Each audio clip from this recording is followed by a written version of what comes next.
Shalom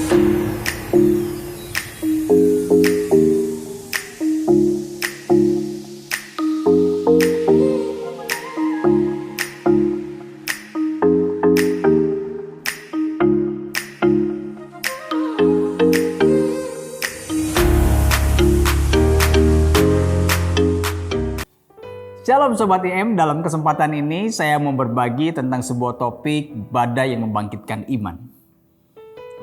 Ada dua kisah yang saya mau bagikan di sini tentang bagaimana Yesus memberi makan 5.000 orang laki-laki hanya dengan 5 roti dan 2 ikan. Banyak orang mengenal tentang peristiwa tersebut. Dari sejak sekolah minggu kita tahu berita ini dan cerita ini. Bagaimana mujizat dilakukan karena akhirnya dari 5 roti dan 2 ikan tersebut tersisalah 12 bakul. Wah, luar biasa.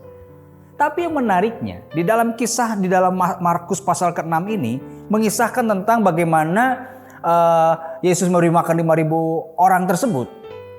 Itu dilanjutkan dengan sebuah kisah berikutnya, yaitu dengan kisah Yesus berjalan di atas air. Kalau kita melihat runtutan dari kisah tersebut, ternyata ini sangat berhubungan. Karena setelah Yesus melakukan peristiwa dan mujizat tersebut, Yesus memerintahkan muridnya untuk menyeberang ke Betsaida, melewati danau yang sekian, kalau nggak salah sekitar 3 kilometer luasnya. Yesus memerintahkan murid-murid untuk menyeberang duluan dan Yesus berdoa ke bukit.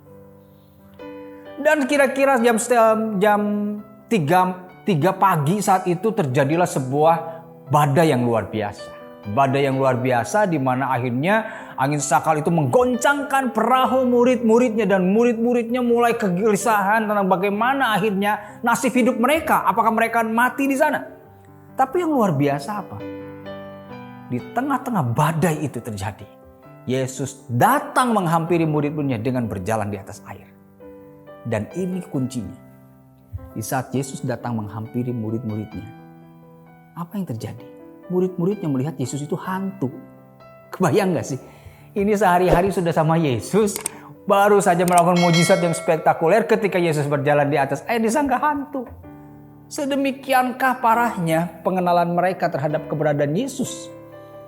Murid-muridnya yang sudah sehari-hari hidup bersama dengan Yesus masih tidak bisa mengenal bahwa siapa yang jalan di sana. Ternyata kalau kita perhatikan, kenapa Yesus memerintahkan murid jalan duluan dan Yesus menyusul?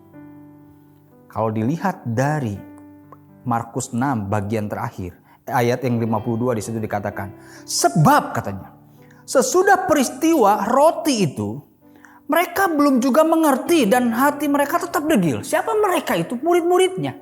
Jadi ketika murid-muridnya sudah melihat Yesus melakukan suatu mujizat yang luar biasa, dan akhirnya mereka masih tetap tidak percaya, dan Yesus mengizinkan murid-muridnya untuk menyeberang ke Betsaida dengan melewati danau Galilea yang sedemikian luasnya, dan di sana terjadi badai. Yesus melakukan sebuah perkara yang luar biasa, menunjukkan pada murid-muridnya bahwa Yesus adalah pribadi yang punya sebuah kemampuan yang adikodrati yang mereka perlu percaya. Dan Yesus melihat murid-murid masih belum percaya ketika Yesus melakukan mujizat memberi makan 5.000 orang itu. Sehingga peristiwa Yesus berjalan di atas air ini Tuhan lakukan untuk menyingkapkan seberapa besar iman yang harus murid-muridnya miliki. Di tengah badai itu Yesus datang di atas air, berjalan di atas air, dan Yesus masuk ke perahu itu, angin ribut diredakan. Dari peristiwa ini kita bisa belajar tentang suatu perkara begini. Ada kalanya badai kehidupan Tuhan izinkan terjadi cuma untuk melatih iman kita, untuk menunjukkan siapa Tuhan atas hidup kita. Seringkali kita merasa bahwa beban kehidupan sedemikian rupa menghimpit kita. Percaya saja, di balik badai ada sebuah maksud Tuhan yang sedang Tuhan izinkan atas hidupmu. Yaitu untuk apa? Untuk menunjukkan siapa dirimu di hadapan Tuhan dan siapa Tuhan atas hidupmu. Karena ketika kita punya sudut pandang yang benar tentang keberadaan Tuhan atas hidup kita, maka kita akan melihat bagaimana iman kita dibangkitkan dari setiap badai demi badai kehidupan kita.